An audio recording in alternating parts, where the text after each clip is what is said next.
अथ नवमसमुल्लासारम्भः। अथ विद्या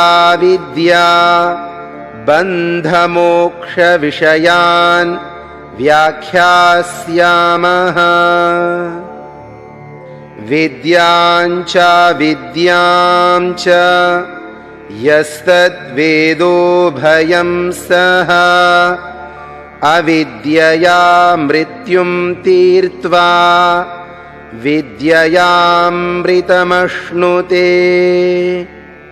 यजुर्वेद अध्याय 40 मंत्र 14। जो मनुष्य विद्या और अविद्या के स्वरूप को साथ ही साथ जानता है, वह अविद्या अर्थात कर्मोपासना से मृत्यु को तरके विद्या अर्थात यथार्थ ज्ञान से मोक्ष को प्राप्त होता है।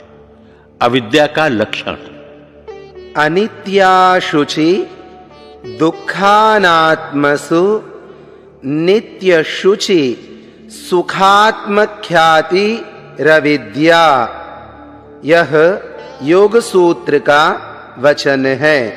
जो अनित्य संसार और देहादि में नित्य अर्थात जो कार्य जगत देखा सुना जाता है सदा रहेगा, सदा से है और योग बल से यही देवों का शरीर सदा रहता है, वैसी विपरीत बुद्धि होना अविद्या का प्रथम भाग है।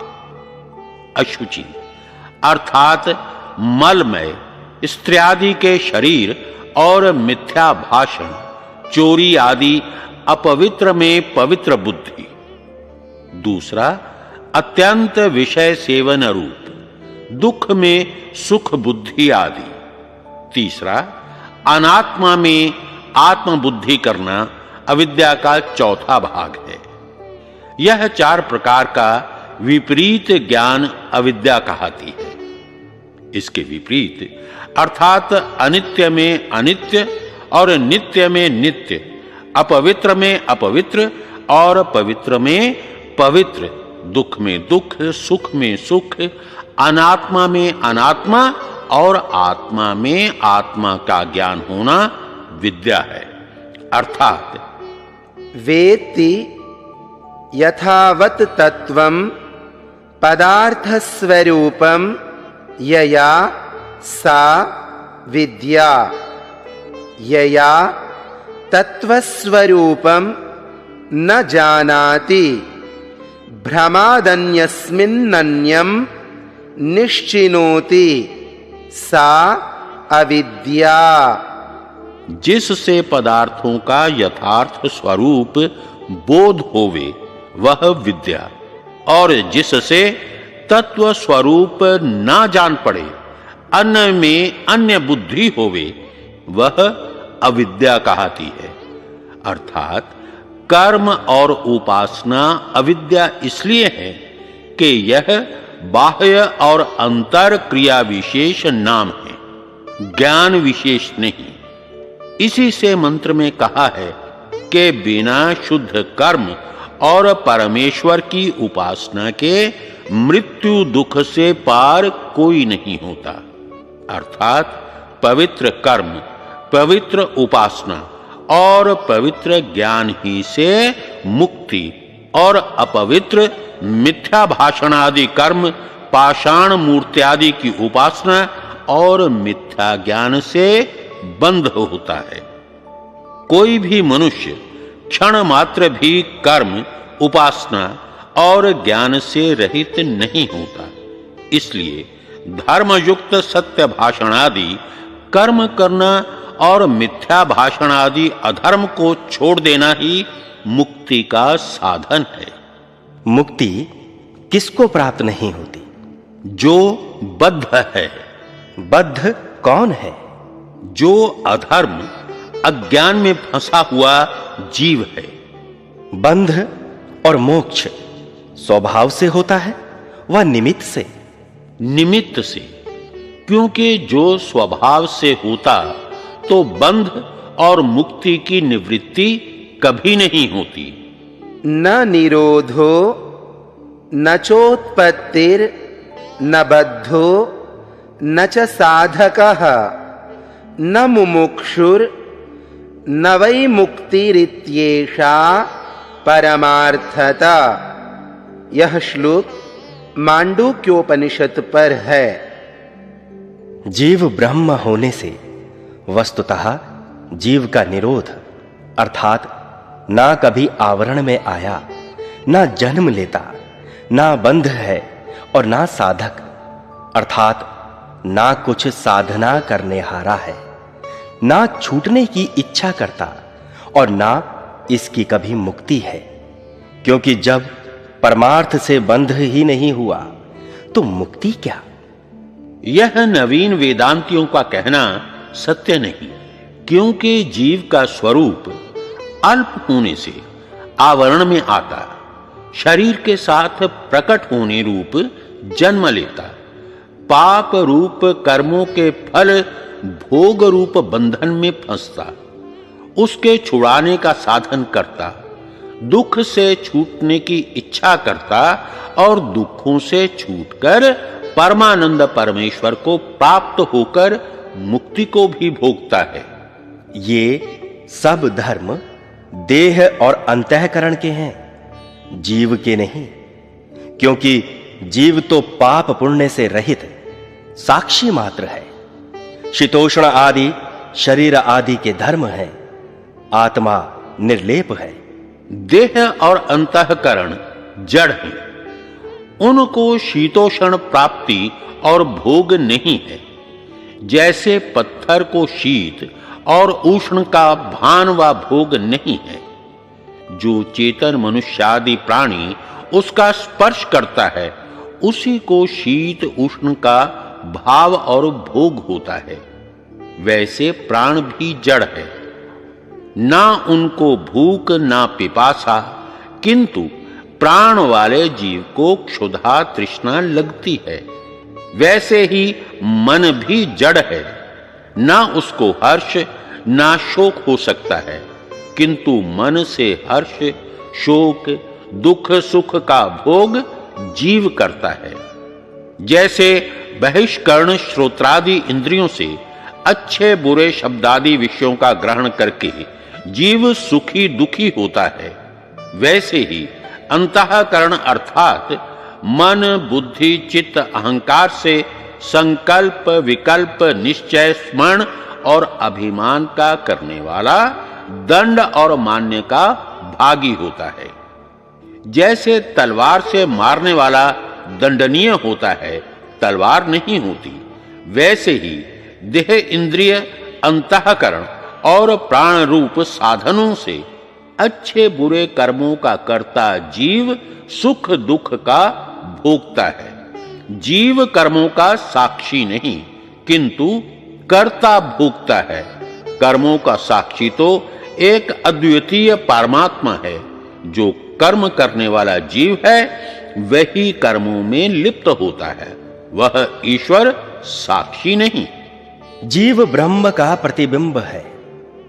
जैसे दर्पण के टूटने फूटने से बिंब की कुछ हानि नहीं होती, इसी प्रकार अंतःकरण में ब्रह्म का प्रतिबिंब जीव तब तक है कि जब तक वह अंतःकरण उपाधि है। जब अंतःकरण नष्ट हो गया तब जीव मुक्त है। यह बालकपन की बात है, क्योंकि प्रतिबिंब साकार का साकार में होता है। जैसे मुख और दर्पण आकार वाले हैं और पृथक भी हैं। जो पृथक ना हो तो भी प्रतिबिंब नहीं हो सकता। ब्रह्म निराकार सर्वव्यापक होने से उसका प्रतिबिंब ही नहीं हो सकता। देखो, गंभीर स्वच्छ जल में निराकार और व्यापक आकाश का आभास पड़ता है। इसी प्रकार स्वच्छ अंतःकरण में परमात्मा का आभास है, इसलिए इसको चिदाभास कहते हैं।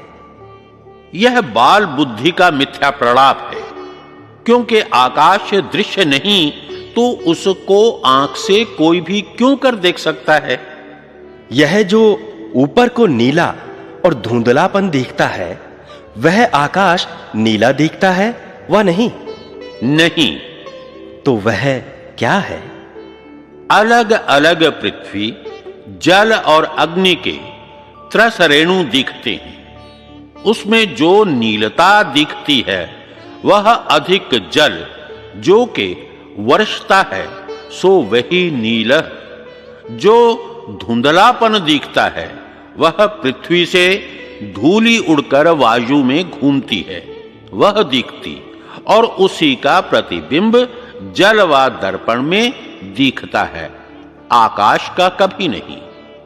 जैसे घटाकाश, मठाकाश, मेघाकाश और महदाकाश के भेद व्यवहार में होते हैं, वैसे ही ब्रह्म के ब्रह्मांड और अंतःकरण उपाधि के भेद से ईश्वर और जीव नाम होता है। जब घटादि नष्ट हो जाते हैं तब महाकाश ही कहता है। यह भी बात अविद्वानों की है, क्योंकि आकाश कभी छिन्न भिन्न नहीं होता। व्यवहार में भी घड़ा लाओ इत्यादि व्यवहार होते हैं। कोई नहीं कहता कि घड़े का आकाश लाओ, इसलिए यह बात ठीक नहीं। जैसे समुद्र के बीच में मच्छी, कीड़े और आकाश के बीच में पक्षी आदि घूमते हैं, वैसे ही चिदाकाश ब्रह्म में सब अंतःकरण घूमते हैं। वे स्वयं तो जड़ हैं, परंतु सर्वव्यापक परमात्मा की सत्ता से जैसा कि अग्नि से लोहा, वैसे चेतन हो रहे हैं। जैसे वे चलते फिरते और आकाश तथा ब्रह्म निश्चल हैं, वैसे जीव को ब्रह्म मानने में कोई दोष नहीं आता। यह भी तुम्हारा दृष्टांत सत्य नहीं, क्योंकि जो सर्वव्यापी ब्रह्म अंतःकरण में प्रकाशमान होकर जीव होता है, तो सर्वज्ञादि गुण उसमें होते हैं व नहीं। जो कहो कि आवरण होने से सर्वज्ञता नहीं होती, तो कहो कि ब्रह्म आवृत और खंडित है व अखंडित। जो कहो कि अखंडित है तो बीच में कोई पर्दा नहीं डाल सकता। जब पर्दा नहीं तो सर्वज्ञता क्यों नहीं? जो कहो कि अपने स्वरूप को भूलकर अंतःकरण के साथ चलता सा है, स्वरूप से नहीं।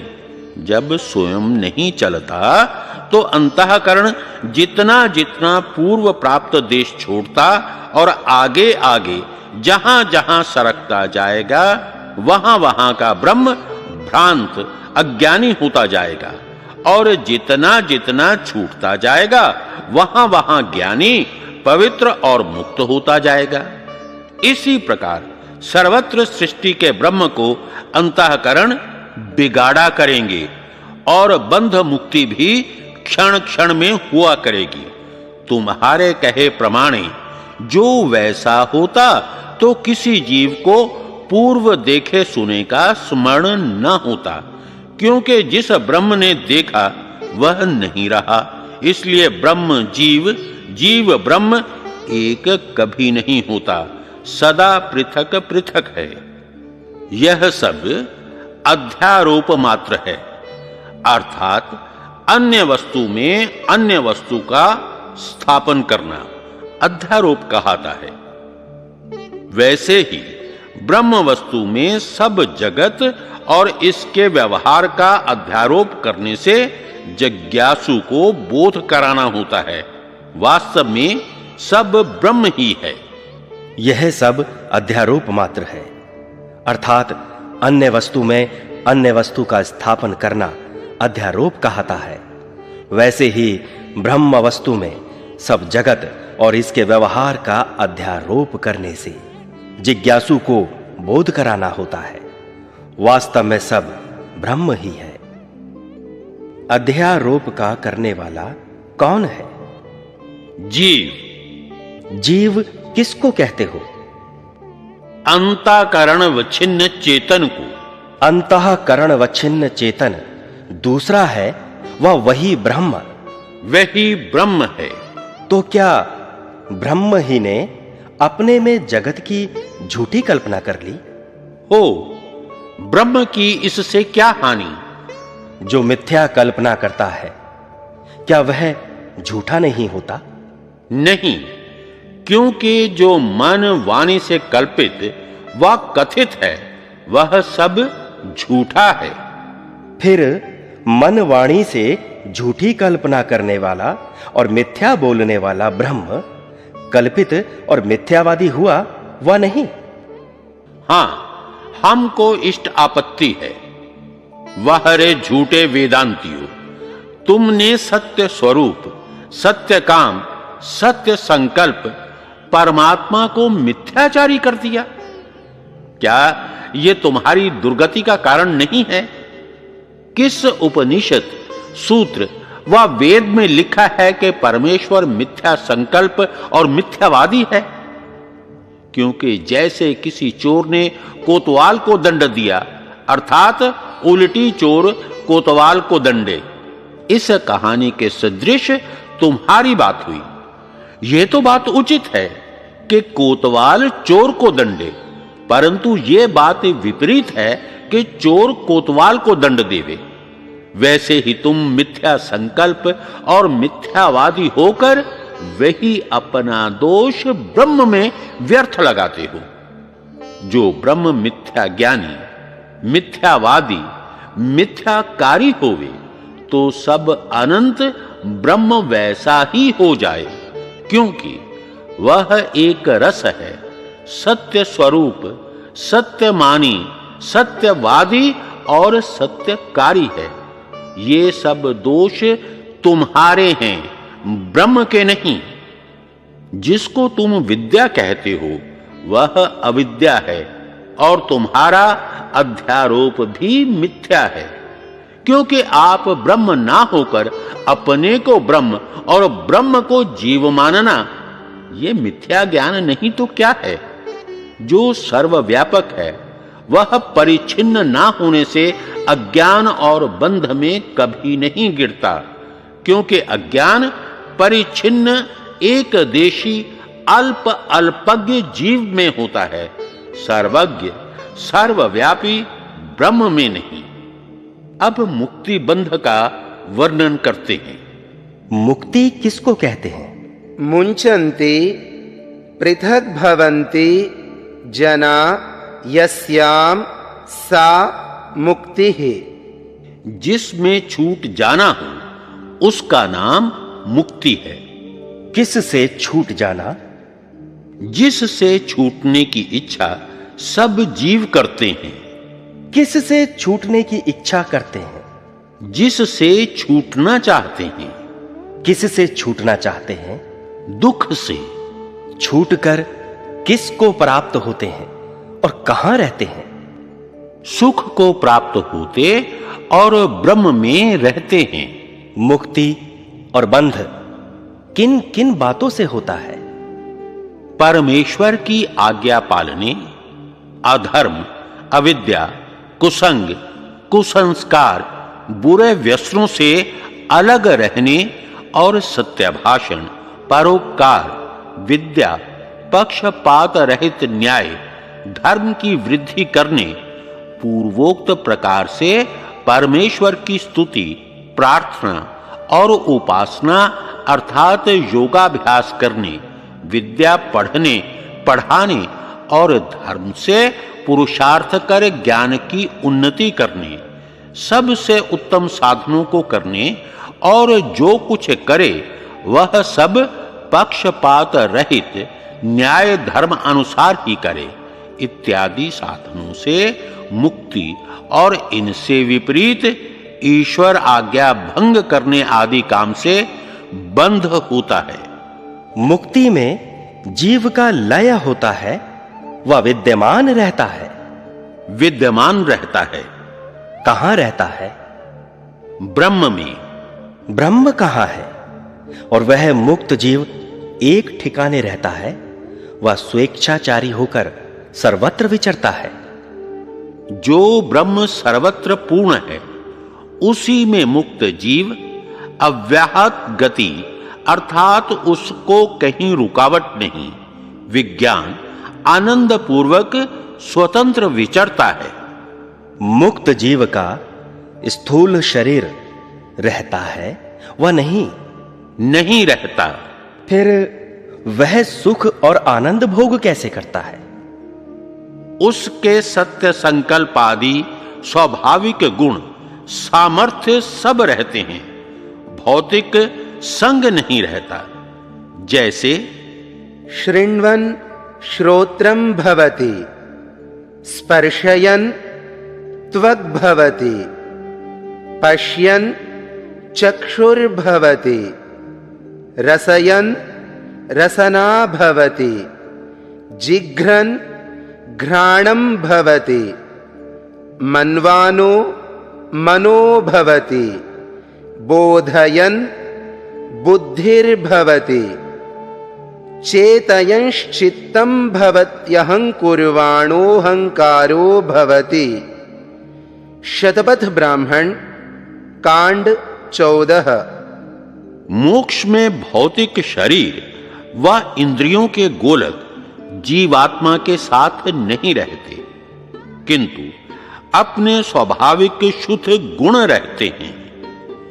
जब सुनना चाहता है तब श्रोत्र, स्पर्श करना चाहता है तब त्वचा, देखने के संकल्प से चक्षु, स्वाद के अर्थ रसना, गंध के लिए घ्राण, संकल्प विकल्प करते समय मन, निश्चय करने के लिए बुद्धि, स्मरण करने के लिए चित्त और अहंकार के अर्थ अहंकार रूप अपनी स्वशक्ति से जीवात्मा मुक्ति में हो जाता है और संकल्प मात्र शरीर होता है। जैसे शरीर के आधार रहकर इंद्रियों के गोलक के द्वारा जीव स्वकार्य करता है, वैसे अपनी शक्ति से मुक्ति में सब आनंद भोग लेता है। उसकी शक्ति कै प्रकार की और कितनी है? मुख्य एक प्रकार की शक्ति है, परंतु बल, पराक्रम, आकर्षण, प्रेरणा, गति, भीषण, विवेचन, क्रिया, उत्साह, स्मरण, निश्चय, इच्छा, प्रेम, द्वेष, संयोग, विभाग, संयोजक, विभाजक, श्रवण, स्पर्शन, दर्शन, स्वादन और गंध ग्रहण तथा ज्ञान, इन 24 प्रकार के सामर्थ्य युक्त जीव हैं। इससे मुक्ति में भी आनंद की प्राप्ति रूप भोग करता है। जो मुक्ति में जीव का लय होता तो मुक्ति का सुख कौन भोगता? और जो जीव के नाश ही को मुक्ति समझते हैं वे तो महामूढ़ हैं, क्योंकि मुक्ति जीव की यह है कि दुखों से छूटकर आनंद स्वरूप सर्वव्यापक अनंत परमेश्वर में जीवों का आनंद में रहना।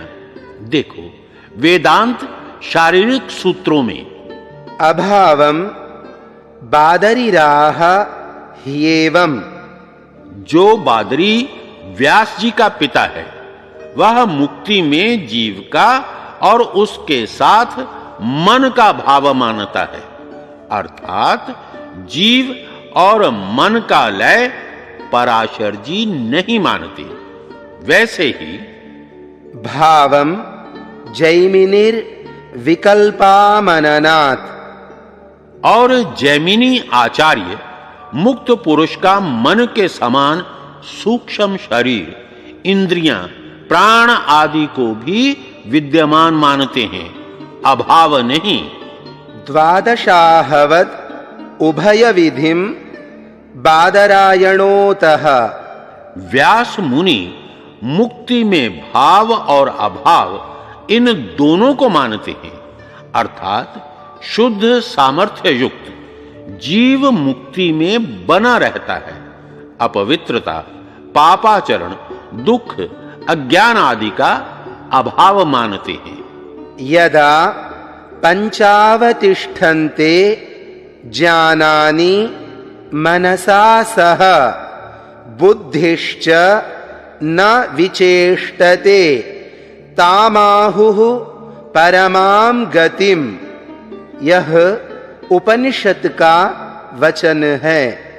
जब शुद्ध मन युक्त 5 ज्ञानेंद्रिय जीव के साथ रहती हैं और बुद्धि का निश्चय स्थिर होता है, उसको परम गति अर्थात मोक्ष कहते हैं। यह आत्मा अपहत पाप्मा विजरो विमृत्युर विशोको विजिघत्सो पिपासः सत्यकामः सत्यसंकल्पः सोन्वेष्टव्यः स विजिज्ञासितव्यः सर्वांश्च लोकानाप्नोति सर्वांश्च कामान् यस्तमात्मानमनुविद्य विजानातीति स वा एष एतेन दैवेन चक्षुषा मनसैतान् कामान् पश्यन् रमते। य एते ब्रह्मलोके तं वा एतं देवा आत्मानमुपासते तस्मात् तेषां सर्वे च लोका आत्ता सर्वे च कामाः स सर्वांश्च लोकानाप्नोति सर्वांश्च कामान् यस्तमात्मानमनुविद्य विजानातीति। मघवन् मर्त्यं वा इदं शरीरमात्तं मृत्युना तदस्यामृतस्या शरीरस्यात्मनो अधिष्ठानमात्तो वै स शरीरः प्रिया प्रियाभ्यां न वै स शरीरस्य सतः प्रिया प्रिययोरपहतिस् त्यशरीरं वाव संतं न प्रिया प्रिये स्पृशतः। यह छांदोग्योपनिषद का वचन है। जो परमात्मा अपहत पापमा सर्व पाप जरा मृत्यु शोक क्षुधा पिपासा से रहित सत्य काम सत्य संकल्प है, उसकी खोज और उसी की जानने की इच्छा करनी चाहिए। जिस परमात्मा के संबंध से मुक्त जीव सब लोकों और सब कामों को प्राप्त होता है, जो परमात्मा को जान के मोक्ष के साधन और अपने को शुद्ध करना जानता है, सो यह मुक्ति को प्राप्त जीव शुद्ध दिव्य नेत्र और शुद्ध मन से कामों को देखता प्राप्त होता हुआ रमण करता है। जो ये ब्रह्मलोक अर्थात दर्शनीय परमात्मा में स्थित होके मोक्ष सुख को भोगते हैं और इसी परमात्मा का जो कि सबका अंतर्यामी आत्मा है, उसकी उपासना मुक्ति की प्राप्ति करने वाले विद्वान लोग करते हैं, उससे उनको सब लोक और सब काम प्राप्त होते हैं। अर्थात जो जो संकल्प करते हैं वह वह लोक और वह वह काम प्राप्त होता है। अर्थात जो जो संकल्प करते हैं वह वह लोक और वह वह काम प्राप्त होता है। और वे मुक्त जीव स्थूल शरीर छोड़कर संकल्पमय शरीर से आकाश में परमेश्वर में विचरते हैं, क्योंकि जो शरीर वाले होते हैं वे सांसारिक दुख से रहित नहीं हो सकते।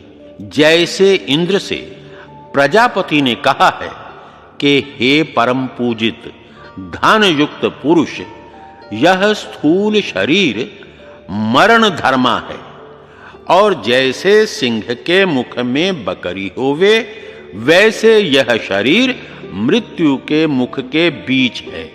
सो शरीर इस मरण और शरीर रहित जीवात्मा का निवास स्थान है। इसीलिए यह जीव सुख और दुख से सदा ग्रस्त रहता है, क्योंकि शरीर सहित जीव की सांसारिक प्रसन्नता की निवृत्ति होती ही है, और जो शरीर रहित मुक्त जीवात्मा ब्रह्म में रहता है उसको सांसारिक सुख दुख का स्पर्श भी नहीं होता, किंतु सदा आनंद में रहता है। जीव मुक्ति को प्राप्त होकर पुनः जन्म मरण रूप दुख में कभी आते हैं वह नहीं, क्योंकि न च पुनरावर्तते न च पुनरावर्तत इति यह उपनिषद वचन है। अनावृत्ति ही शब्दाद अनावृत्ति ही शब्दात, यह शारीरक सूत्र है। यद्गत्वा न निवर्तन्ते तद्धाम परमं मम, यह भगवद गीता का वचन है। इत्यादि वचनों से विदित होता है कि मुक्ति वही है कि जिससे निवृत्त होकर पुनः संसार में कभी नहीं आता। यह बात ठीक नहीं, क्योंकि वेद में इस बात का निषेध किया है। कस्य नूनं कतमस्यामृतानां मनामहे चारुदेवस्य नाम, को नो मह्या अदितये पुनर्दात्, पितरं च दृशेयं मातरं च। अग्नेर्वयं प्रथमस्यामृतानां मनामहे चारुदेवस्य नाम, स नो मह्या अदितये पुनर्दात्, पितरं च दृशेयं मातरं च। ऋग्वेद मंडल 1 सूक्त 24 मंत्र 1-2। इदानीमिव सर्वत्र नात्यन्तोच्छेदः, यह सांख्य सूत्र है। हम लोग किसका नाम पवित्र जाने? कौन नाश रहित पदार्थों के मध्य में वर्तमान देव सदा प्रकाश स्वरूप है। हमको मुक्ति का सुख भुगाकर पुनः इस संसार में जन्म देता और माता तथा पिता का दर्शन कराता है। हम इस स्वप्रकाश स्वरूप अनादि सदा मुक्त परमात्मा का नाम पवित्र जाने, जो हमको मुक्ति में आनंद भोगाकर पृथ्वी में पुनः माता पिता के संबंध में जन्म देकर माता पिता का दर्शन कराता है। वही परमात्मा मुक्ति की व्यवस्था करता सबका स्वामी है। जैसे इस समय बंध मुक्त जीव हैं, वैसे ही सर्वदा रहते हैं। अत्यंत विच्छेद बंध मुक्ति का कभी नहीं होता, किंतु बंध और मुक्ति सदा नहीं रहती। तदत्यंत विमोक्षोपवर्गः दुःख जन्म प्रवृत्ति दोष मिथ्याजानानाम् उत्तरोत्तरापाये तदनंतरापायादपवर्गः, यह न्याय सूत्र है।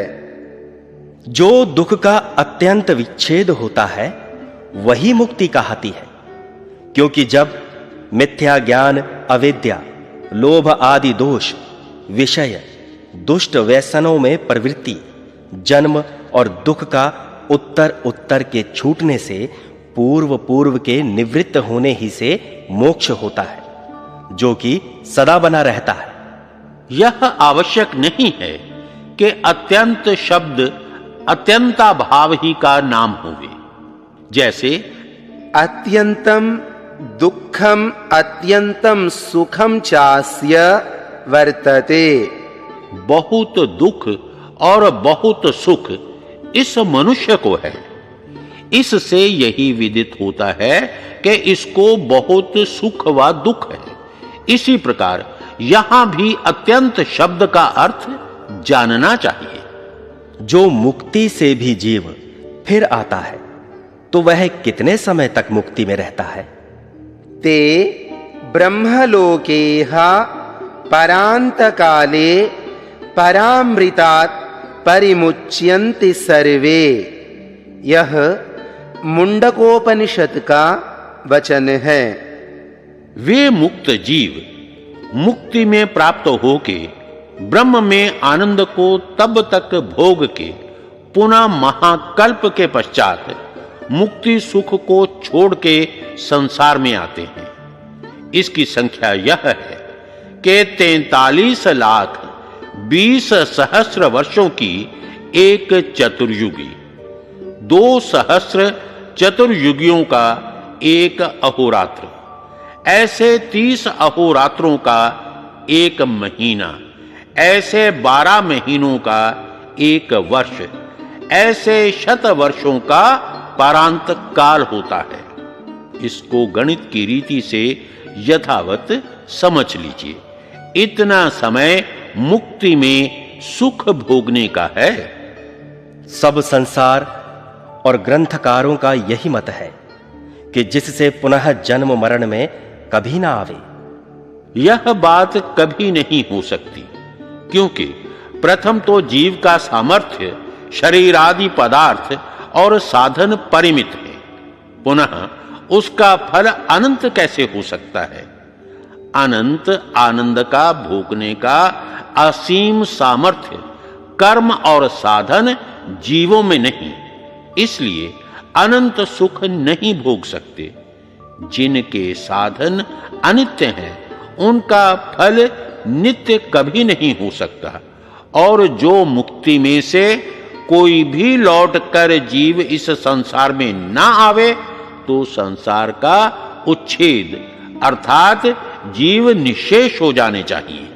जितने जीव मुक्त होते हैं, उतने ईश्वर नए उत्पन्न करके संसार में रख देता है, इसलिए निश्शेष नहीं होते। जो ऐसा होवे तो जीव अनित्य हो जाएं, क्योंकि जिसकी उत्पत्ति होती है उसका नाश अवश्य होता है। फिर तुम्हारे मतानुसार मुक्ति पाकर भी विनष्ट हो जाए। मुक्ति अनित्य हो गई और मुक्ति के स्थान में बहुत सा भीड़ भड़क्का हो जाएगा, क्योंकि वहां आगम अधिक और व्यय कुछ भी नहीं होने से बढ़ती का पारावार न रहेगा, और दुख के अनुभव के बिना सुख कुछ भी नहीं हो सकता।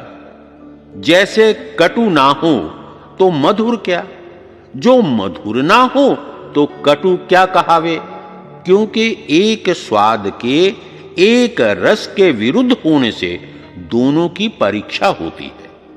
जैसे कोई मनुष्य मीठा मधुर ही खाता पीता जाए, उसको वैसा सुख नहीं होता जैसा सब प्रकार के रसों के भोगने वाले को होता है। और जो ईश्वर अंत वाले कर्मों का अनंत फल देवे, तो उसका न्याय नष्ट हो जाए। जो जितना भार उठा सके उतना उस पर धरना बुद्धिमानों का काम है। जैसे एक मन भर उठाने वाले के सिर पर 10 मन धरने से भार धरने वाले की निंदा होती है, वैसे अल्पज्ञ अल्प सामर्थ्य वाले जीव पर अनंत सुख का भार धरना ईश्वर के लिए ठीक नहीं। और जो परमेश्वर नए जीव उत्पन्न करता है, तो जिस कारण से उत्पन्न होते हैं वह चुक जाएगा, क्योंकि चाहे कितना ही बड़ा धनकोश हो, परंतु जिसमें व्यय है और आय नहीं, उसका कभी ना कभी दिवाला निकल ही जाता है। इसलिए यही व्यवस्था ठीक है कि मुक्ति में जाना, वहां से पुनः आना ही अच्छा है। क्या थोड़े से कारागार से जन्म कारागार दंड, काले पानी अथवा फांसी को कोई अच्छा मानता है? जब वहां से आना ही ना हो, तो जन्म कारागार से इतना ही अंतर है कि वहां मजूरी नहीं करनी पड़ती और ब्रह्म में लय होना समुद्र में डूब मरना है। जैसे परमेश्वर नित्य मुक्त पूर्ण सुखी है, वैसे ही जीव भी नित्य मुक्त और सुखी रहेगा तो कोई दोष ना आवेगा। परमेश्वर अनंत स्वरूप, सामर्थ्य, गुण, कर्म, स्वभाव वाला है, इसलिए वह कभी अविद्या और दुख बंधन में नहीं गिर सकता। जीव मुक्त होकर भी शुद्ध स्वरूप, अल्पज्ञ और परिमित गुण, कर्म, स्वभाव वाला रहता है। परमेश्वर के सदृश कभी नहीं होता। जब ऐसी है तो मुक्ति भी जन्म मरण के सदृश है, इसलिए श्रम करना व्यर्थ है। मुक्ति जन्म मरण के सदृश नहीं, क्योंकि जब तक 36,000 बार उत्पत्ति और प्रलय का जितना समय होता है, उतने समय पर्यंत जीवों को मुक्ति के आनंद में रहना, दुख का ना होना क्या छोटी बात है। जब आज खाते पीते हो, कल भूख लगने वाली है, पुनः इसका उपाय क्यों करते हो? जब क्षुधा, तृष्णा, क्षुद्र धन, राज्य, प्रतिष्ठा, स्त्री, संतान आदि के लिए उपाय करना आवश्यक है, तो मुक्ति के लिए क्यों ना करना? जैसे मरना अवश्य है तो भी जीवन का उपाय किया जाता है, वैसे ही मुक्ति से लौटकर जन्म में आना है, तथापि उसका उपाय करना अत्यावश्यक है। मुक्ति के क्या-क्या साधन हैं? कुछ साधन तो प्रथम लिख आए हैं, परंतु विशेष उपाय ये है, जो मुक्ति चाहे वह जीवन मुक्त अर्थात जिन मिथ्या भाषण आदि पाप कर्मों का फल दुख है, उनको छोड़ सुख रूप फल को देने वाले सत्य भाषण आदि धर्माचरण अवश्य करे। जो कोई दुख को छुड़ाना और सुख को प्राप्त होना चाहे, वह अधर्म को छोड़ धर्म अवश्य करे, क्योंकि दुख का पापाचरण और सुख का धर्माचरण मूल कारण है। सत्पुरुषों के संग से विवेक अर्थात सत्य असत्य, धर्म अधर्म, कर्तव्य अकर्तव्य का निश्चय अवश्य करें। पृथक पृथक जाने और शरीर अर्थात जीव पंचकोशों का विवेचन करें। एक अन्नमय, जो त्वचा से लेकर अस्थि पर्यंत का समुदाय पृथ्वीमय है। दूसरा प्राणमय, जिसमें प्राण अर्थात जो भीतर से बाहर जाता, अपान, जो बाहर से भीतर आता, समान, जो नाभिस्थ होकर सर्वत्र शरीर में रस पहुंचाता, उदान, जिससे कंठस्थ अन्नपान खींचा जाता और बल पराक्रम होता है, व्यान, जिससे सब शरीर में चेष्टा आदि कर्म जीव करता है।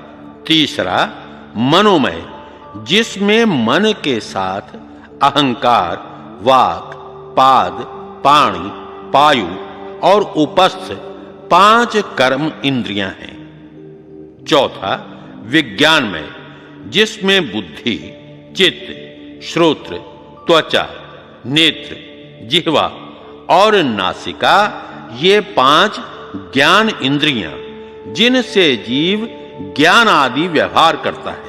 पांचवा आनंदमय कोश, जिसमें प्रीति, प्रसन्नता, न्यून आनंद, अधिकानंद, आनंद और आधार कारण रूप प्रकृति है।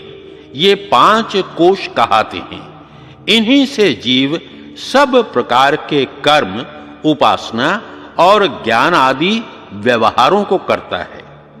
3 अवस्था, एक जागृत, दूसरी स्वप्न और तीसरी सुषुप्ति अवस्था कहती है। 3 शरीर हैं, एक स्थूल जो यह दिखता है, दूसरा 5 प्राण 5 ज्ञानेंद्रियां, 5 सूक्ष्म भूत और मन तथा बुद्धि, इन 17 तत्वों का समुदाय सूक्ष्म शरीर कहलाता है। यह सूक्ष्म शरीर जन्म मरण आदि में भी जीव के साथ रहता है। इसके 2 भेद हैं, एक भौतिक अर्थात जो सूक्ष्म भूतों के अंशों से बना है, दूसरा स्वाभाविक जो जीव के स्वाभाविक गुण रूप है। यह दूसरा अभौतिक शरीर मुक्ति में भी रहता है, इसी से जीव मुक्ति में सुख को भोगता है। तीसरा कारण जिसमें सुषुप्ति अर्थात गाढ़ निद्रा होती है, वह प्रकृति रूप होने से सर्वत्र विभू और सब जीवों के लिए एक है। चौथा तुरीय शरीर वह कहलाता है जिसमें समाधि से परमात्मा के आनंद स्वरूप में मग्न जीव होते हैं। इसी समाधि संस्कार जन्य शुद्ध शरीर का पराक्रम मुक्ति में भी यथावत सहायक रहता है। इन सब कोश अवस्थाओं से जीव पृथक है, क्योंकि यह सबको विदित है कि अवस्थाओं से जीव पृथक है। क्योंकि जब मृत्यु होता है तब सब कोई कहते हैं कि जीव निकल गया। यही जीव सबका प्रेरक, सबका धर्ता, साक्षी करता, भोक्ता कहलाता है। जो कोई ऐसा कहे कि जीव कर्ता भोक्ता नहीं, तो उसको जानो कि वह अज्ञानी अविवेकी है। क्योंकि बिना जीव के जो ये सब जड़ पदार्थ हैं, इनको सुख दुख का भोग व पाप पुण्य कृतृत्व कभी नहीं हो सकता। हां, इनके संबंध से जीव पाप पुण्यों का कर्ता और सुख दुखों का भोक्ता है। जब इंद्रियां अर्थों में मन इंद्रियों और आत्मा मन के साथ संयुक्त होकर प्राणों को प्रेरणा करके अच्छे व बुरे कर्मों में लगाता है, तभी वह बहिर्मुखी हो जाता है। उसी समय भीतर से आनंद, उत्साह, निर्भयता और बुरे कर्मों में भय, शंका, लज्जा उत्पन्न होती है। वह अंतर्यामी परमात्मा की शिक्षा है। जो कोई इस शिक्षा के अनुकूल वर्तता है, वही मुक्ति जन्य सुखों को प्राप्त होता है, और जो विपरीत वर्तता है वह बंध जन्य दुख भोगता है। दूसरा साधन वैराग्य अर्थात जो विवेक से सत्य असत्य को जाना हो, उसमें से सत्य आचरण का ग्रहण और असत्य आचरण का त्याग करना विवेक है। जो पृथ्वी से लेकर परमेश्वर पर्यंत पदार्थों के गुण, कर्म, स्वभाव से जानकर उसकी आज्ञा पालन और उपासना में तत्पर होना, उससे विरुद्ध ना चलना, सृष्टि से उपकार लेना विवेक कहलाता है। तत्पश्चात तीसरा साधन षटक संपत्ति अर्थात 6 प्रकार के कर्म करना। एक शम, जिससे अपने आत्मा और अंतःकरण को अधर्माचरण से हटाकर धर्म आचरण में प्रवृत्त रखना। दूसरा दम, जिससे श्रोत्रादि इंद्रियों और शरीर को व्यभिचार आदि बुरे कर्मों से हटाकर जितेंद्रियत्वादि शुभ कर्मों में प्रवृत्त रखना। तीसरा उपरति, जिससे दुष्ट कर्म करने वाले पुरुषों से सदा दूर रहना। चौथा तितिक्षा, चाहे निंदा स्तुति हानि लाभ कितना ही क्यों ना हो, परंतु हर्ष शोक को छोड़ मुक्ति साधनों में सदा लगे रहना। पांचवा श्रद्धा, जो वेदादि सत्य शास्त्र और इनके बोध से पूर्ण आप्त विद्वान सत्योपदेष्टा महाशयों के वचनों पर विश्वास करना। छठा, समाधान चित्त की एकाग्रता से छह मिलकर एक साधन तीसरा कहाता है। चौथा, मुमुक्षुत्व अर्थात जैसे क्षुधा त्रिशातुर को सिवाय अन्न जल के दूसरा कुछ भी अच्छा नहीं लगता, वैसे बिना मुक्ति के साधन और मुक्ति के दूसरे में प्रीति न होना। ये चार साधन और चार अनुबंध अर्थात साधनों के पश्चात ये कर्म करने होते हैं। इनमें से जो इन चार साधनों से युक्त पुरुष होता है वही मोक्ष का अधिकारी होता है। दूसरा संबंध ब्रह्म की प्राप्ति रूप मुक्ति प्रतिपाद्य और वेदादि शास्त्र प्रतिपादक को यथावत समझकर अन्वित करना। तीसरा विषय सब शास्त्रों का प्रतिपादन विषय ब्रह्म उसकी प्राप्ति रूप विषय वाले पुरुष का नाम विषय है। चौथा प्रयोजन सब दुखों की निवृत्ति और परमानंद को प्राप्त होकर मुक्ति सुख का होना, ये चार अनुबंध कहते हैं। तदनंतर श्रवण चतुष्टय एक श्रवण जब कोई विद्वान उपदेश करे तब शांत ध्यान देकर सुनना, विशेष ब्रह्म विद्या के सुनने में अत्यंत ध्यान देना चाहिए कि यह सब विद्याओं में सूक्ष्म विद्या है।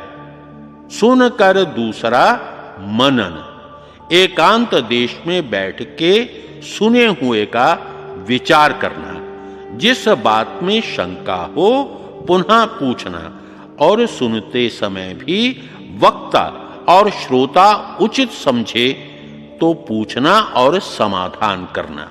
तीसरा निधिध्यासन जब सुनने और मनन करने से निसंदेह हो जाए तो समाधिस्थ होकर उस बात को देखना समझना कि वह जैसा सुना था विचारा था वैसा ही है व नहीं, ध्यान योग से देखना। चौथा साक्षात्कार अर्थात जैसा पदार्थ का स्वरूप गुण और स्वभाव हो वैसा यथा तथ्य जान लेना ही श्रवण चतुष्टय कहलाता है।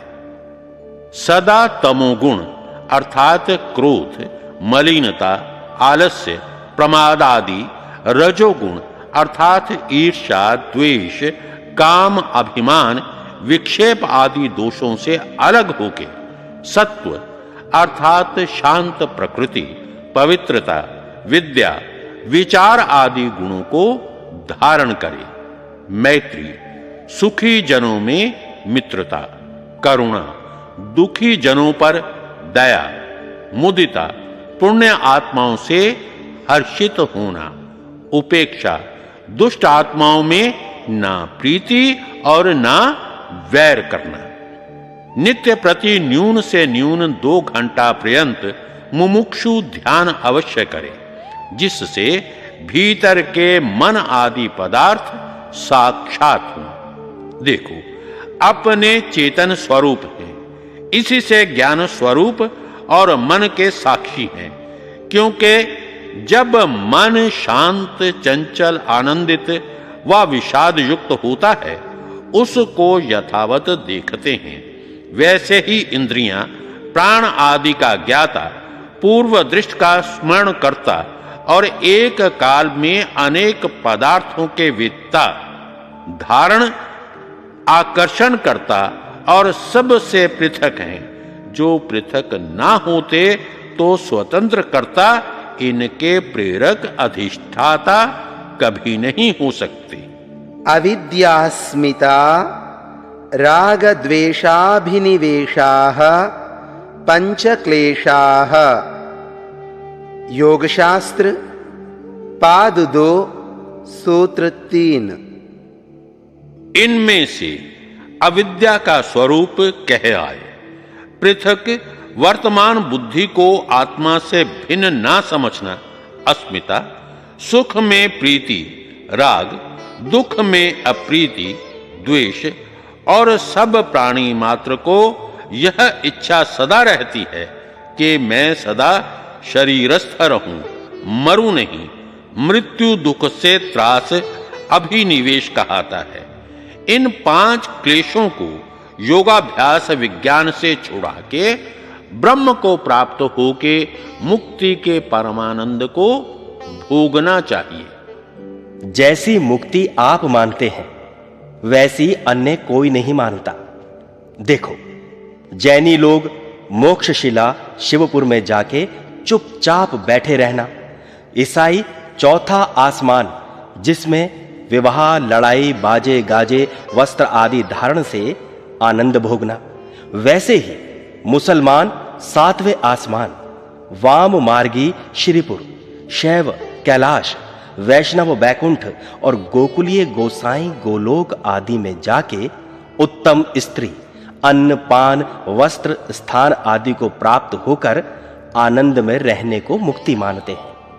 पौराणिक लोग ईश्वर के लोक में निवास, छोटे भाई के सदृश ईश्वर के साथ रहना, जैसी उपासनीय देव की आकृति है वैसा बन जाना, सेवक के समान ईश्वर के समीप रहना, ईश्वर से संयुक्त हो जाना, ये 4 प्रकार की मुक्ति मानते हैं। वेदांती लोग ब्रह्म में लय होने को मोक्ष समझते हैं। जैनी 12वें, ईसाई 13वें और 14वें समोल्लास में मुसलमानों की मुक्ति आदि विषय विशेष कर लिखेंगे। जो वाम मार्गी श्रीपुर में जाकर लक्ष्मी के सदृश स्त्रियां मद्य मांसादि खाना पीना, रंग राग भोग करना मानते हैं, वह यहां से कुछ विशेष नहीं।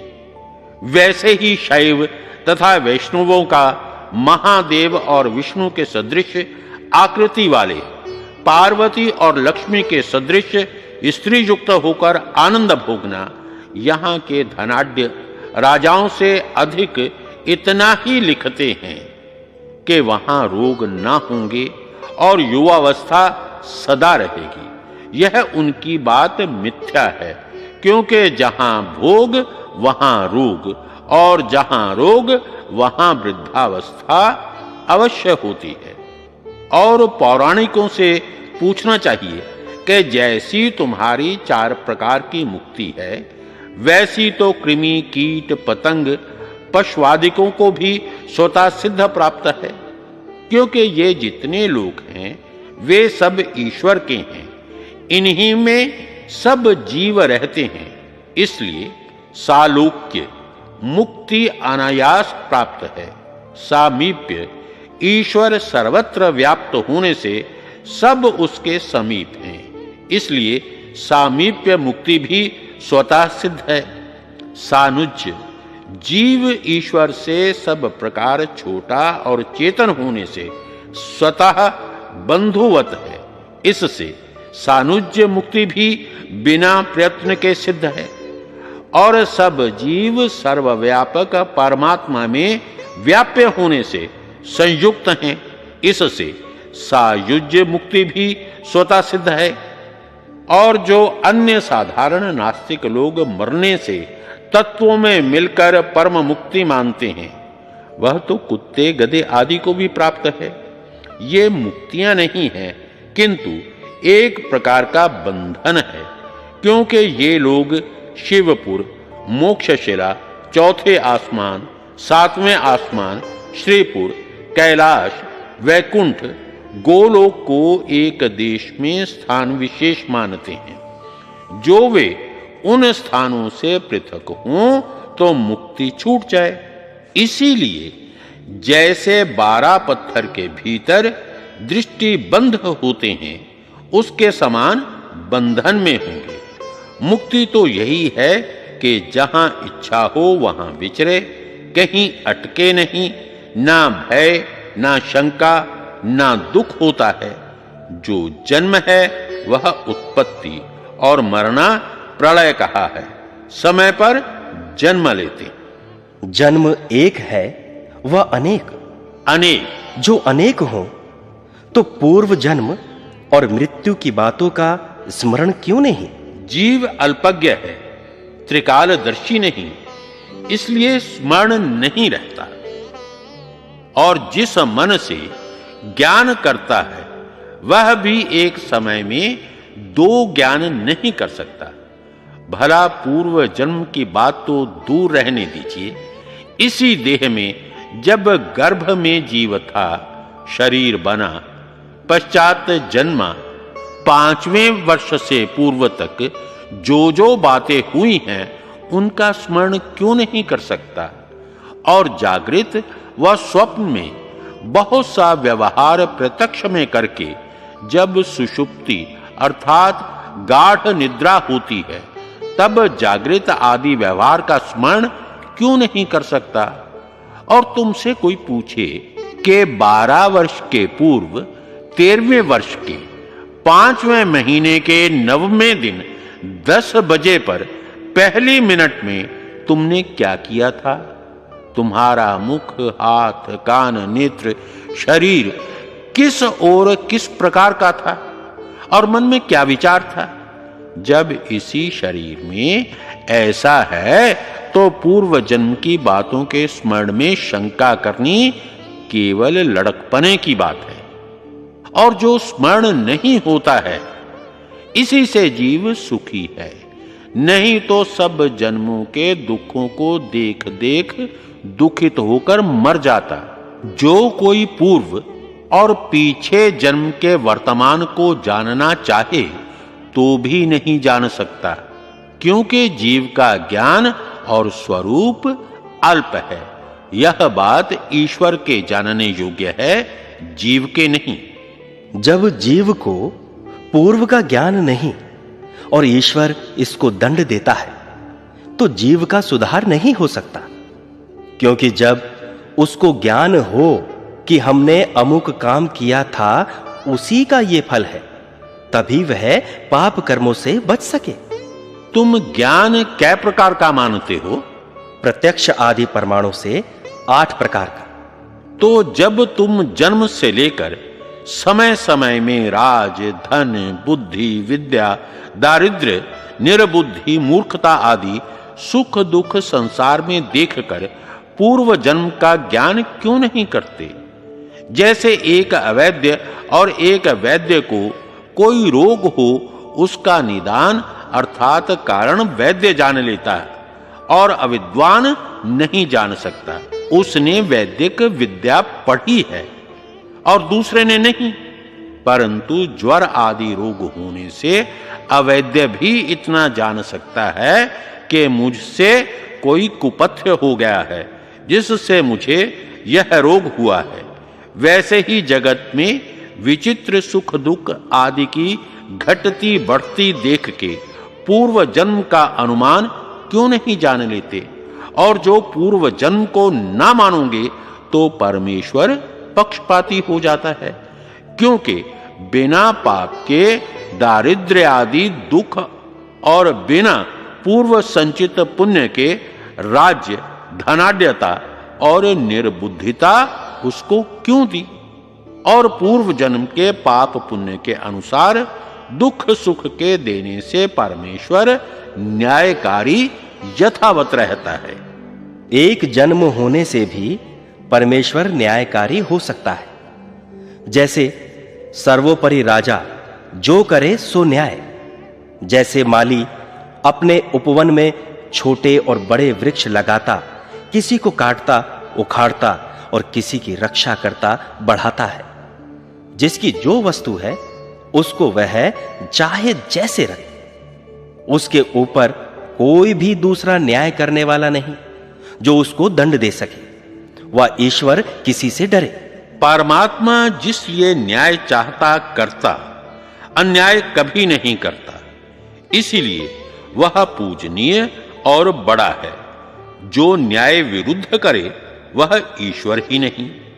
जैसे माली युक्ति के बिना मार्ग व स्थान में वृक्ष लगाने, ना कटने योग्य को काटने, अयोग्य को बढ़ाने, योग्य को ना बढ़ाने से दूषित होता है, इसी प्रकार बिना कारण के करने से ईश्वर को दोष लगे, परमेश्वर के ऊपर न्याय युक्त काम करना अवश्य है, क्योंकि वह स्वभाव से पवित्र और न्यायकारी है।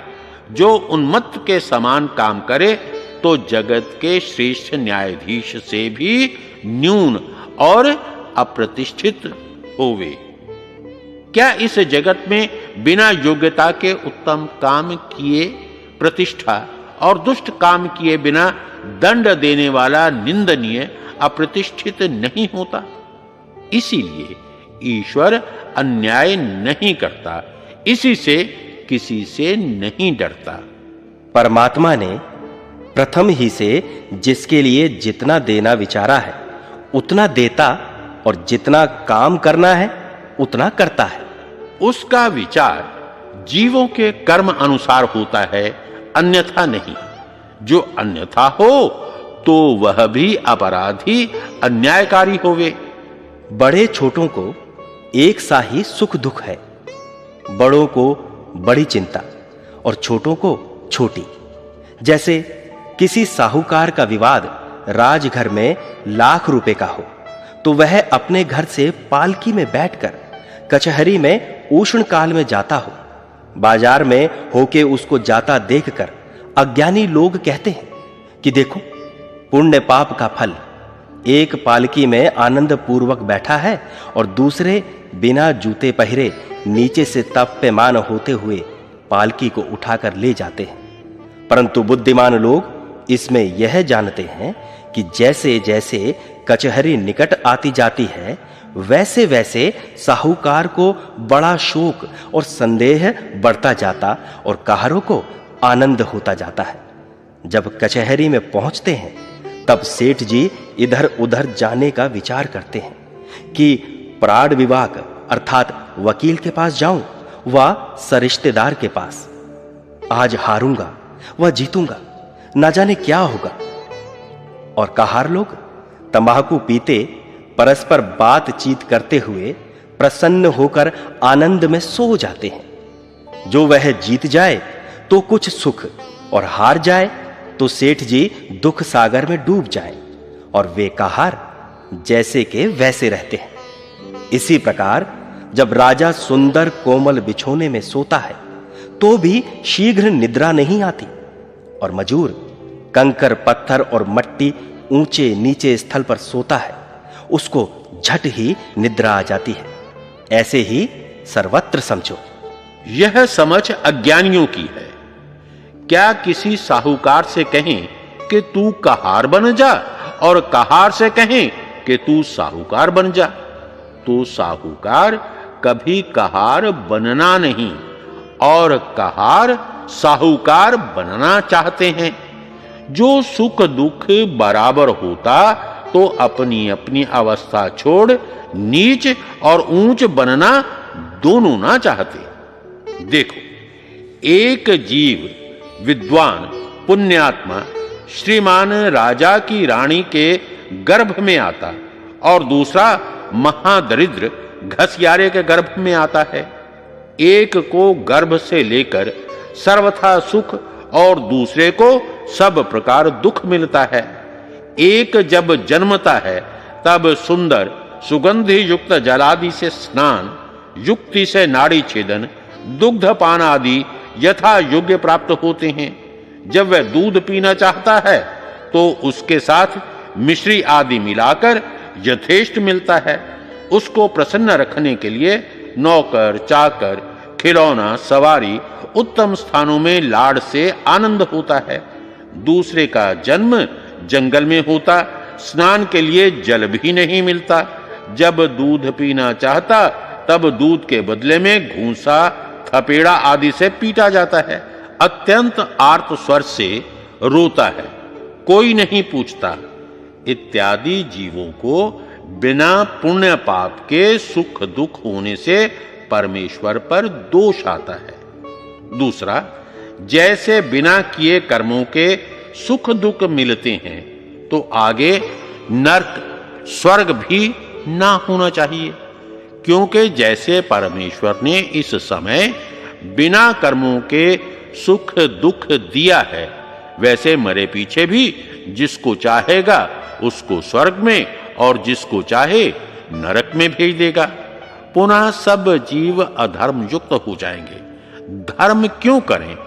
क्योंकि धर्म का फल मिलने में संदेह है।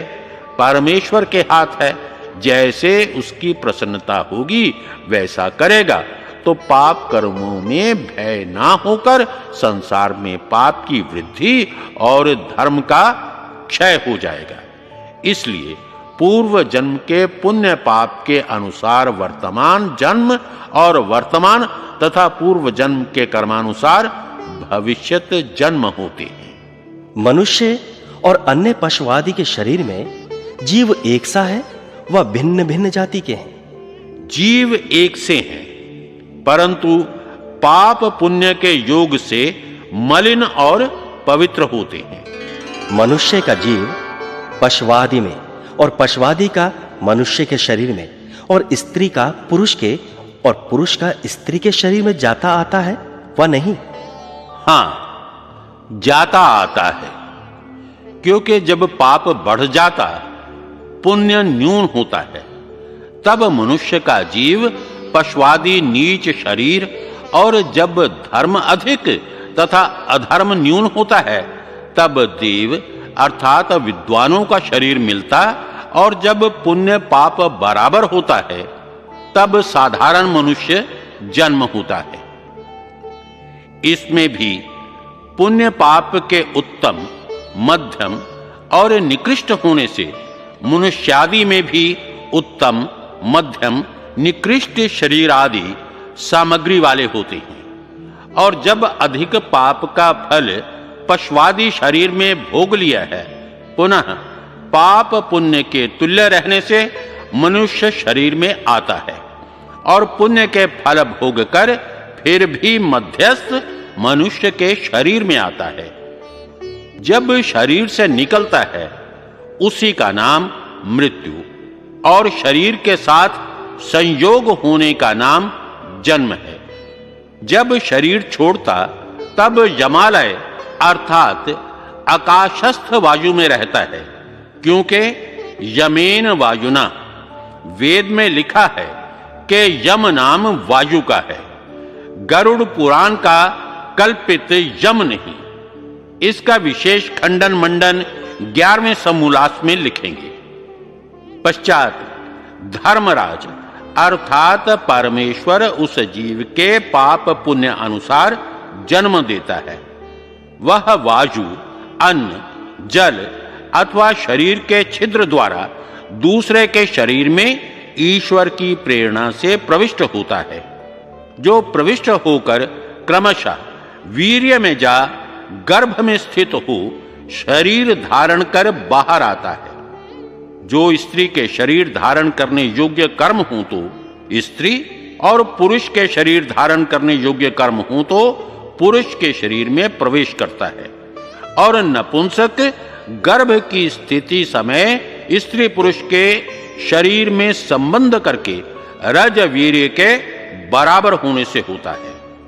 इसी प्रकार नाना प्रकार के जन्म मरण में तब तक जीव पड़ा रहता है कि जब तक उत्तम कर्म उपासना ज्ञान को करके मुक्ति को नहीं पाता, क्योंकि उत्तम कर्मादि करने से मनुष्यों में उत्तम जन्म और मुक्ति में महाकल्प पर्यंत जन्म मरण दुखों से रहित होकर आनंद में रहता है।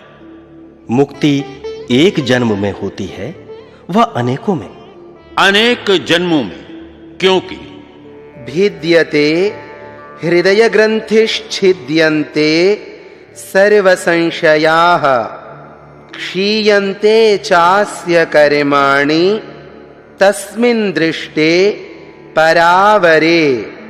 यह मुंडकोपनिषद का वचन है। जब इस जीव के हृदय की अविद्या अज्ञान रूपी गांठ कट जाती, सब संशय छिन्न होते और दुष्ट कर्म क्षय को प्राप्त होते हैं, तभी उस परमात्मा जो के अपने आत्मा के भीतर और बाहर व्याप रहा है उसमें निवास करता है। मुक्ति में परमेश्वर में जीव मिल जाता है, वह पृथक रहता है? पृथक रहता है, क्योंकि जो मिल जाए तो मुक्ति का सुख कौन भोगे, और मुक्ति के जितने साधन हैं वे सब निष्फल हो जावे। वह मुक्ति तो नहीं, किंतु जीव का प्रलय जानना चाहिए। जब जीव परमेश्वर की आज्ञा पालन, उत्तम कर्म, सत्संग, योग अभ्यास, पूर्वोक्त सब साधन करता है, वही मुक्ति को पाता है। सत्यम जानमनंतम ब्रह्म यो वेद निहितं गुहायां परमे व्योमन सोष्णुते सर्वान् कामान् सह ब्रह्मणा विपश्चितेति। यह तैत्तिरीयोपनिषद का वचन है। जो जीवात्मा अपनी बुद्धि और आत्मा में स्थित सत्य ज्ञान और अनंत आनंद स्वरूप परमात्मा को जानता है, वह उस व्यापक रूप ब्रह्म में स्थित होके उस विपश्चित अनंत विद्या युक्त ब्रह्म के साथ कामों को प्राप्त होता है। अर्थात जिस जिस आनंद की कामना करता है उस आनंद को प्राप्त होता है। यही मुक्ति कहलाती है। जैसे शरीर के बिना सांसारिक सुख नहीं भोग सकता, वैसे मुक्ति में बिना शरीर आनंद कैसे भोग सकेगा? इसका समाधान पूर्व कह आए हैं, और इतना अधिक सुनो। जैसे सांसारिक सुख शरीर के आधार से भोगता है, वैसे परमेश्वर के आधार मुक्ति के आनंद को जीवात्मा भोगता है। वह मुक्त जीव अनंत व्यापक ब्रह्म में स्वच्छंद घूमता, शुद्ध ज्ञान से सब सृष्टि को देखता, अन्य मुक्तों के साथ मिलता, सृष्टि विद्या को क्रम से देखता हुआ सब लोकांतरों में, अर्थात जितने ये लोक दिखते हैं और नहीं दिखते, उन सब में घूमता है। वह सब पदार्थों को जो के उसके ज्ञान के आगे हैं, सबको देखता है। जितना ज्ञान अधिक होता है उसको उतना ही आनंद अधिक होता है। मुक्ति में जीवात्मा निर्मल होने से पूर्ण ज्ञानी होकर उसको सब सन्निहित पदार्थों का भान यथावत होता है। यही सुख विशेष स्वर्ग और विषय तृष्णा में फंसकर दुख विशेष भोग करना नरक कहलाता है। स्वः सुख का नाम है। स्वः सुखम गच्छति यस्मिन् स स्वर्गः अतो विपरीतो दुख भोगो नरक इति। जो सांसारिक सुख हैं वह सामान्य स्वर्ग, और जो परमेश्वर की प्राप्ति से आनंद है वही विशेष स्वर्ग कहलाता है। सब जीव स्वभाव से सुख प्राप्ति की इच्छा और दुख का वियोग होना चाहते हैं, परंतु जब तक धर्म नहीं करते और पाप नहीं छोड़ते, तब तक उनको सुख का मिलना और दुख का छूटना ना होगा। क्योंकि जिसका कारण अर्थात मूल होता है वह नष्ट कभी नहीं होता। जैसे छिन्ने मूले वृक्षो नश्यति तथा पापे क्षीणे दुःखम नश्यति। जैसे मूल कट जाने से वृक्ष नष्ट हो जाता है, वैसे पाप को छोड़ने से दुख नष्ट होता है। देखो, मनुस्मृति में पाप और पुण्य की बहुत प्रकार की गति। मानसम मनसैवायमुपभुङ्क्ते शुभाशुभम वाचा वाचा कृतं कर्म कायेनैव च कायिकम् शरीरजैः कर्मदोषैर् याति स्थावरतां नरः वाचिकैः पक्षिमृगतां मानसैरन्त्यजातिताम् यो यदैषां गुणो देहे साकल्येनातिरिच्यते स तदा तद्गुणप्रायं तं करोति शरीरिणम् सत्वं ज्ञानं तमो ज्ञानं रागद्वेषौ रजः स्मृतम् एतद्ध्याप्तिमदेतेषां सर्वभूताश्रितं वपुः तत्र यत्प्रीतिसंयुक्तं किञ्चिदात्मनि लक्षयेत् प्रशान्तमिव शुद्धाभं सत्वं तदुपधारयेत् यत्तु दुःखसमायुक्तम् अप्रीतिकरमात्मनः तद्रजोप्रतिघं विद्यात् सततं हारिदेहिनां यत्तु स्यान् मोहसंयुक्तम् अव्यक्तं विषयात्मकम् अप्रतर्क्यम् अविज्ञेयं तमस्तद् उपधारयेत् त्रयाणामपि चैतेषां गुणानां यः फलोदयः अग्र्यो मध्यो जघन्यश्च तं प्रवक्ष्याम्यशेषतः वेदाभ्यासस्तपोज्ञानं शौचमिन्द्रियनिग्रहः धर्म क्रियात्मचिन्ता च सात्विकं गुणलक्षणम् आरम्भरुचिता धैर्यम् असत्कार्यपरिग्रहः विषयोपसेवा चाजस्रं राजसं गुणलक्षणम् लोभः स्वप्नोद्धृतिः क्रौर्यं नास्तिक्यं भिन्नवृत्तिता याचिष्णुता प्रमादश्च तामसं गुणलक्षणम् यत्कर्म कृत्वा कुर्वंश्च करिष्यंश्चैव लज्जति तज्ज्ञेयं विदुषा सर्वं तामसं गुणलक्षणम् येनास्मिन् कर्मणा लोके ख्यातिमिच्छति पुष्कलाम् न च शोचत्यसम्पत्तौ तद्विज्ञेयं तु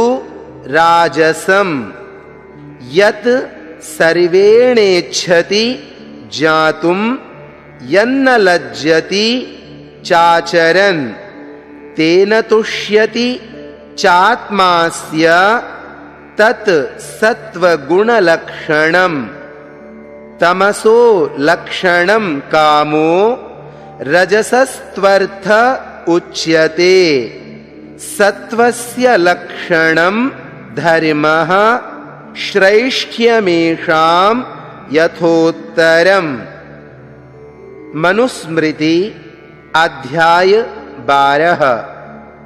अर्थात मनुष्य इस प्रकार अपने श्रेष्ठ मध्य और निकृष्ट स्वभाव को जानकर उत्तम स्वभाव का ग्रहण मध्य और निकृष्ट का त्याग करे और यह भी निश्चय जाने कि यह जीव मन से जिस शुभ व अशुभ कर्म को करता है उसको मन, वाणी से किए को वाणी और शरीर से किए को शरीर से अर्थात सुख दुख को भोगता है। जो नर शरीर से चोरी, परस्त्री गमन, श्रेष्ठों को मारने आदि दुष्ट कर्म करता है उसको वृक्षादि स्थावर का जन्म, वाणी से किए पाप कर्मों से पक्षी और मृगादि तथा मन से किए दुष्ट कर्मों से चांडाल आदि का शरीर मिलता है। जो गुण इन जीवों के देह में अधिकता से वर्तता है वह गुण उस जीव को अपने सदृश कर देता है। जब आत्मा में ज्ञान हो तब सत्व, जब अज्ञान रहे तब तम, और जब राग द्वेष में आत्मा लगे तब रजोगुण जानना चाहिए। ये तीन प्रकृति के गुण सब संसारस्थ पदार्थों में व्याप्त होकर रहते हैं। उसका विवेक इस प्रकार करना चाहिए कि जब आत्मा में प्रसन्नता, मन प्रसन्न प्रशांत के सदृश शुद्ध भान युक्त वर्ते, तब समझना कि सत्वगुण प्रधान और रजोगुण तथा तमोगुण अप्रधान है। जब आत्मा और मन दुख संयुक्त प्रसन्नता रहित विषय में इधर उधर गमन आगमन में लगे, तब समझना कि रजोगुण प्रधान, सत्वगुण और तमोगुण अप्रधान है। जब मोह अर्थात सांसारिक पदार्थों में फंसा हुआ आत्मा और मन हो, जब आत्मा और मन में कुछ विवेक न रहे, विषयों में आसक्त, तर्क वितर्क रहित जानने के योग्य न हो, तब निश्चय समझना चाहिए कि इस समय मुझ में तमोगुण प्रधान और सत्वगुण तथा रजोगुण अप्रधान है। अब जो इन तीनों गुणों का उत्तम, मध्यम और निकृष्ट फलोदय होता है, उसको पूर्ण भाव से कहते हैं।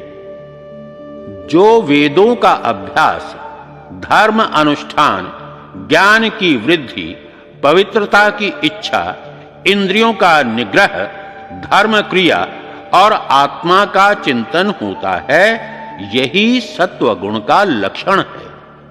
जब रजोगुण का उदय, सत्व और तमोगुण का अंतर्भाव होता है, तब आरंभ में रुचिता, धैर्य त्याग, असत कर्मों का ग्रहण, निरंतर विषयों की सेवा में प्रीति होती है।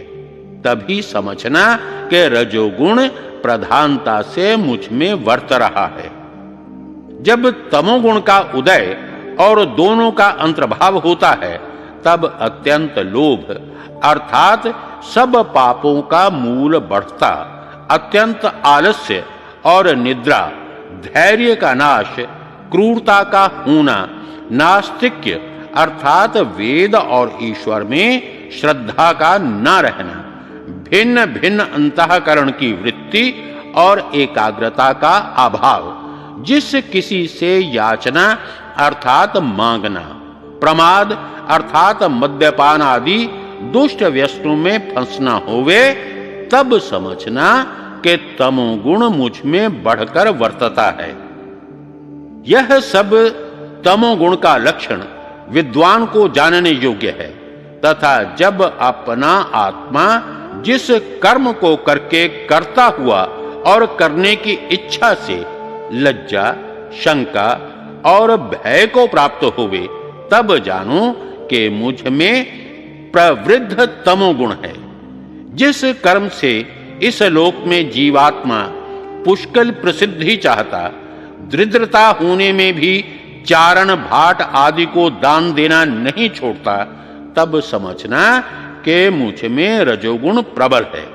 और जब मनुष्य का आत्मा सब से जानने को चाहे, गुण ग्रहण करता जाए, अच्छे कर्मों में लज्जा ना करे और जिस कर्म से आत्मा प्रसन्न होवे अर्थात धर्माचरण में रुचि रहे, तब समझना कि मुझ में सत्वगुण प्रबल है।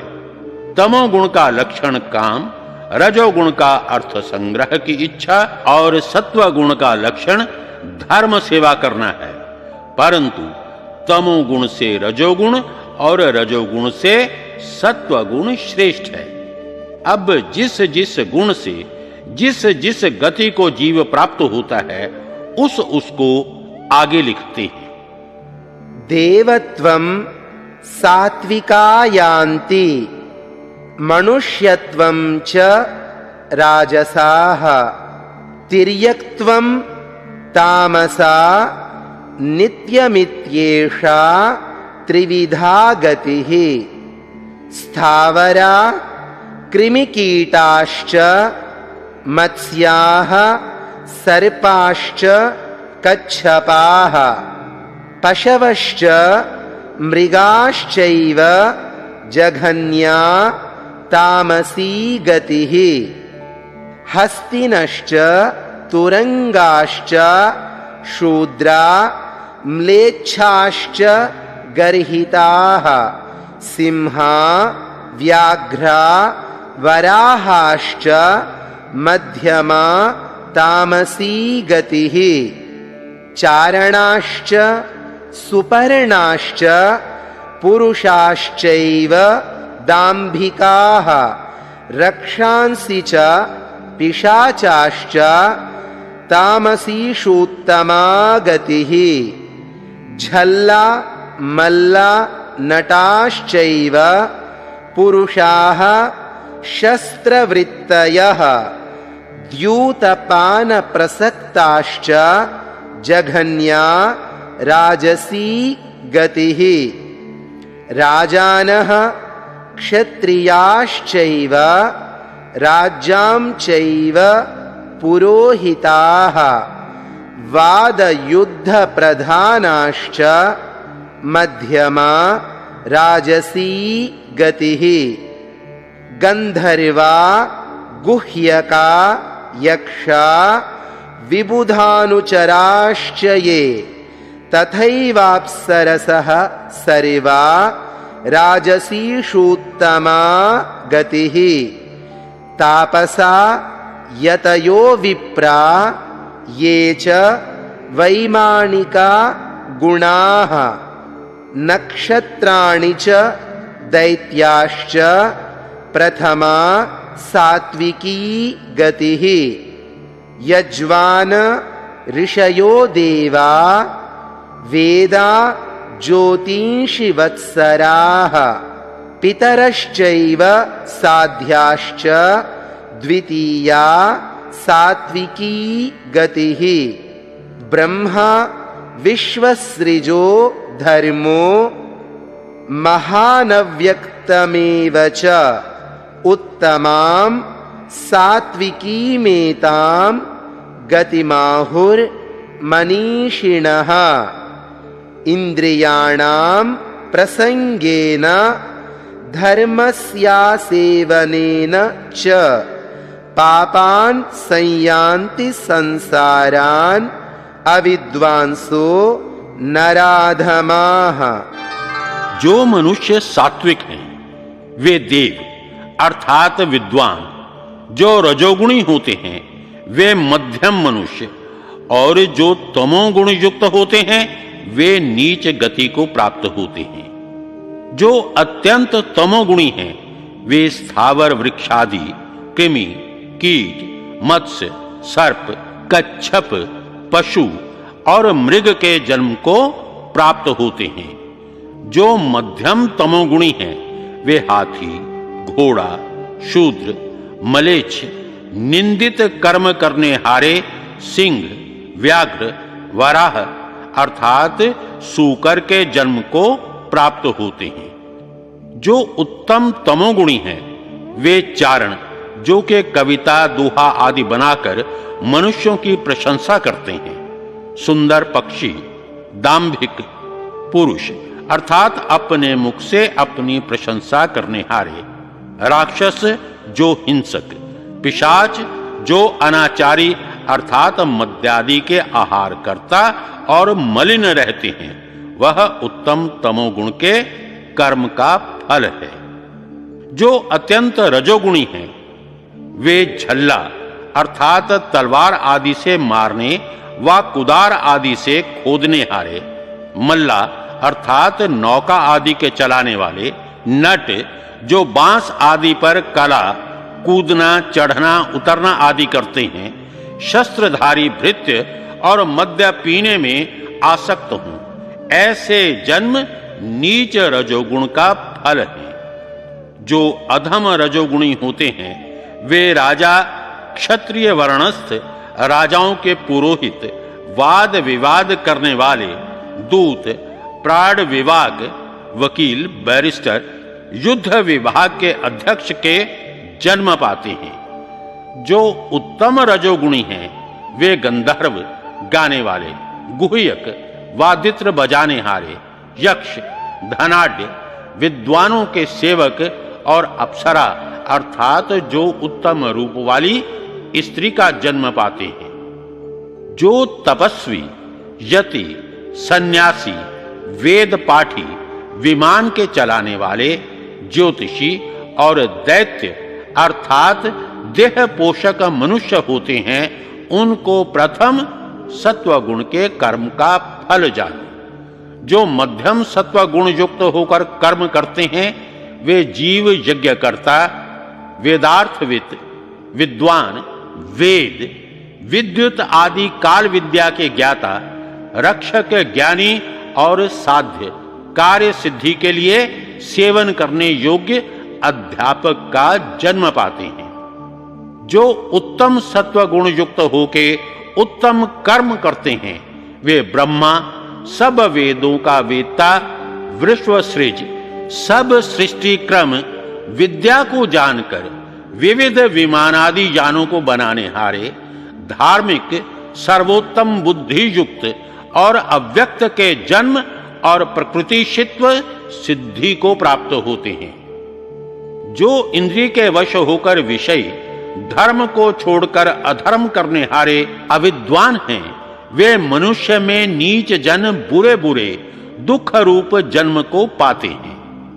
इसी प्रकार सत्व, रज और तमोगुण युक्त वेग से जिस जिस प्रकार का कर्म जीव करता है उसको उसी प्रकार फल प्राप्त होता है।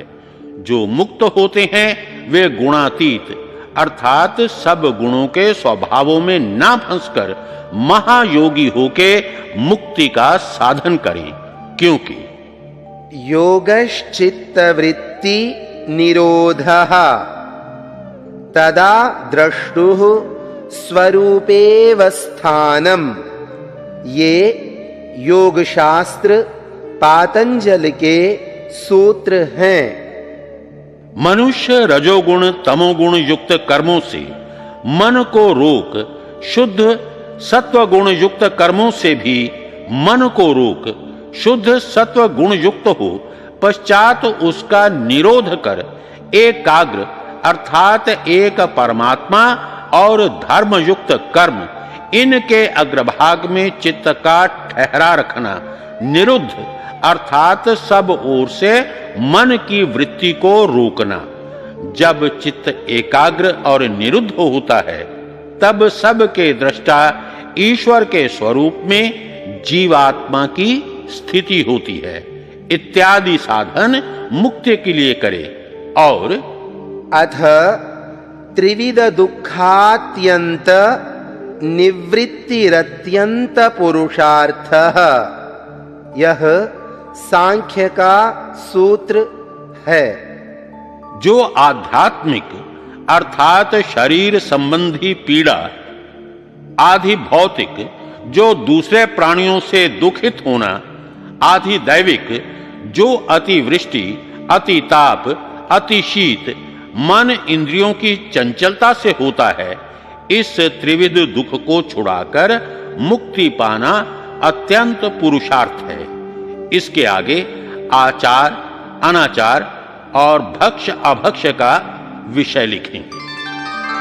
इति श्रीमद्दयानंद सरस्वती स्वामी कृते सत्यार्थ प्रकाशे सुभाषा विभूषिते विद्या विद्या बंध मोक्ष विषये नवमः समुल्लासः संपूर्णः।